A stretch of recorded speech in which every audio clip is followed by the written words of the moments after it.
எந்திரிச்சிட்டேன்னு சொல்லணும். ஏன்னா என்ன நீ லவ் பண்றல்ல. வீட்ல இருந்து ஸ்கூல் வர வரைக்கும் ஒரு சின்ன கேப் இருக்கு பத்தியா? அந்த கேப்ல நீ என்ன பத்தியே நினைச்சிட்டு வரணும். ஏன்னா நீ என்ன லவ் பண்றல்ல.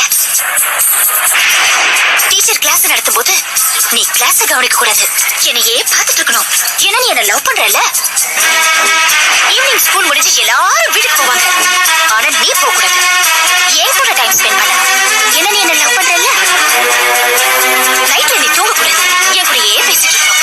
ஒருவேளை தூங்கிட்டேன்னு வச்சுக்கோ, அந்த கனவு